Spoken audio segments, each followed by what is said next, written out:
Hello, and welcome to the Eve Echo Chamber.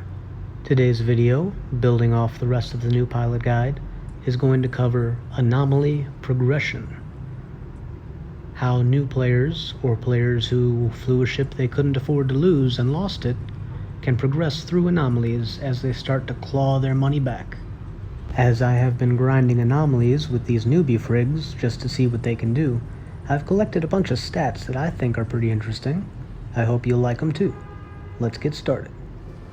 In the background, as we begin to discuss this topic, you can see me running a Blood Raiders Medium 3 in a Mark III Pulse Executioner. This is just your basic executioner, the basic tutorial reward frigate for the Amarr, equipped with Mark III short-range weapons and a Mark III armor repairer. Now at this point my character does have pretty good skills. Pretty much all of the basic level skills are trained to level 4 for this ship. I really wish NetEase released the video showing how to access this menu before I released my skill plan video. Nevertheless, you can see that anything that does not require Omega, I've already trained to 4. When you do this on your own, remember to check for the weapons, the armor repairers, and anything else you need to skill up for as well. This didn't feel like very long training time for me either. Only a couple of days training dedicated towards frigates and small weapons. So I imagine if you are going Omega and you decide to truly master frigates, training the advanced and the expert levels as well, that can begin to take some serious time. But alright, if you've been watching the videos I've been posting, then you've already seen me running small 3s in Mark I fit basic frigates. On day 1, before I trained any skills for these ships, that basic tutorial slasher with short-range weapons ran a small 3 in 4 minutes and 40 seconds, whereas the executioner, when I put on long-range guns, took 5 minutes and 20 seconds. Now, using the power of science, I shall display 2 videos simultaneously of short-range and long-range guns. 2 videos were both taken with me at the same skill level, equal skill level. The only difference is one is using Mark III pulse lasers and one is using Mark III beam lasers. So let's get down to my actual suggestions for the progression new players make when they're running anomalies for the bounties. The bounties, by the way, are very important for the advanced tutorial. Bounties and encounters are the 2 best ways, in my opinion, to advance the optional objectives for the advanced tutorials. I do insist that you put some skills into your small weapon of choice and into frigates. The training time really is not that bad, and the time you save will be well worth it. But just like I did, if you get good, you can start out straight away running small 3s. And the reason you want to start out running small 3s is because they will drop Mark III equipment. You should run small 3 sights until you have both your attack and your defense all at Mark III. During my playtime, I have noticed that small sights seem to drop short-range guns more often than long-range guns.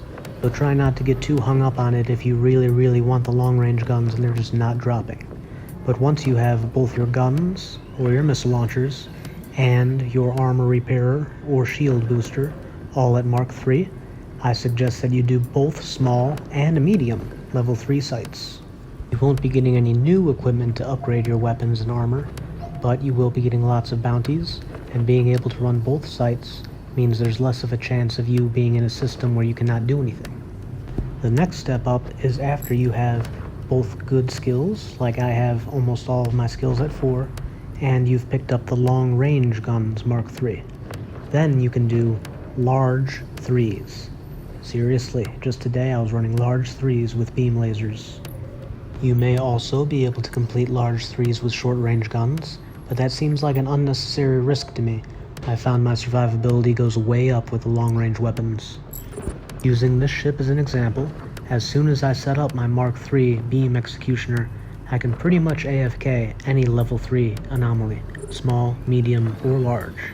I still strongly recommend you follow the progression plan that I set out and you actually farm these items yourself, because there's no other way to learn all of those little tips that I put in the previous videos, like changing your orbit distance anytime you change your gun, deciding to orbit a frigate or a destroyer depending on which one's hitting you better, which one has better tracking, turning on or turning off your propulsion mod to improve your own damage, or to lower incoming damage. Starting off with these bare bones and fairly weak frigates, and slowly leveling them up in this way, getting better weapons, better armor step by step, has been a very great experience, and I hope that I'll be able to continue it going on towards Mark V. So far, the most difficult anomaly I've attempted has been the large 3. I'm a bit worried about going to small 4s or small 5s, or any other tier 5, which I have to enter in order to get better equipment. I think it's safe to say, for the purposes of this guide, that large 3 will be the most difficult that you can solo safely with this level of ship.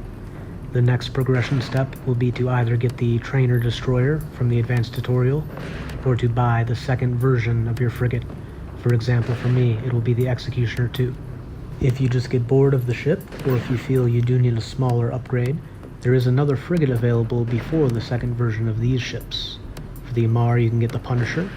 For the Minmatar, you can get the Rifter. For the Caldari, you can get the Kestrel. And for the Galente, you can get the Tristan. The Galente Tristan requires you to train into drones, but other than that, all of the others are just straight upgrades to the basic frigates. For the newer players struggling to advance, just pay attention to your advanced tutorial. That trainer destroyer will be a huge step up. Any content you're having trouble with, that trainer destroyer will be enough to get you through it at this level. Additionally, when you move on to a destroyer, you still benefit from all of the skills I'm suggesting you train in small weapons. You won't benefit from the frigate skills anymore, but you get skill chips to raise your destroyer skills. But destroyers use small weapons, whereas cruisers use medium weapons. So the only problem with training small weapons is for the people out there who are trying to rush to a cruiser as soon as possible.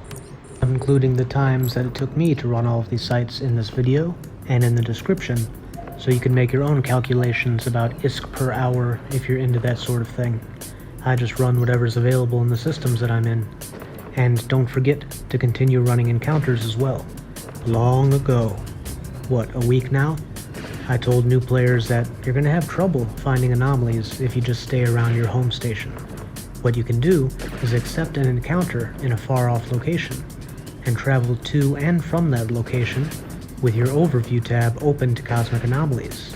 Anytime you see an anomaly you like, pause that autopilot, run it, and resume your journey afterwards. Okay, for the next few minutes, I'll just give some tips about the site I'm running.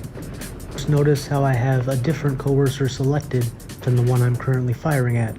This is because when I finish killing the one I'm currently firing at, I want to begin firing at the one that is currently selected. And voila! The first enemy dies, and the next enemy to be targeted is the active target. You can see that I've been perma-running. That means constantly running my armor repairer and my weapons since I've been in here, but not my afterburner. That's because if I use my afterburner, my capacitor battery will eventually deplete. I think it's 2 minutes with the setup, but if I don't run the afterburner, I can run the guns and the armor repairer permanently. Just a minute ago, you saw me select the coercer and select observe. I was just doing that to make this more visually interesting. But the reason you would use this in PvP, for example, is to check what type of weapons the enemy is using, or to see what direction they are heading if they are running away from you. You see, in a fight like this with many ships, those solid red lasers, which are beam lasers, are firing all over the place. But if my enemies are using mixed weapons, beam lasers and pulse lasers, for example, it would be useful to know which one was equipped with the pulse lasers. I believe this is the final wave of this site, so just 2 more frigates to go, and then we're done. Don't forget to check the loot tab. That would be very embarrassing. So short range versus long range weapons is certainly a case of risk versus reward. Short range weapons can run these sites much faster. You saw in the case of the small site, it was about 30 seconds faster. But you take much more damage as well. It's more important to increase your armor repair or shield booster skill, and make sure you do have the highest tech level armor repairer or shield booster available to you.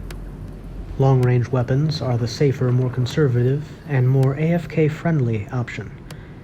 Some of these sites, when I'm running with beams, I'm taking virtually no damage whatsoever. But personally, I choose beams because I think they look much cooler. In EVE Online, the beams look cooler as well, but in EVE Online, beams are much less popular. With that enemy dead, we have finally completed this medium site. I've got the time down around 9 minutes. For those that are curious, unfortunately I do not have a Blood Raider Medium 3 recorded with beam lasers. However, the Blood Raider Large 3 that I did earlier with Mark III beam lasers took me 12 minutes and 15 seconds. Thank you for watching. This has been the Eve Echo Chamber. Fly safe.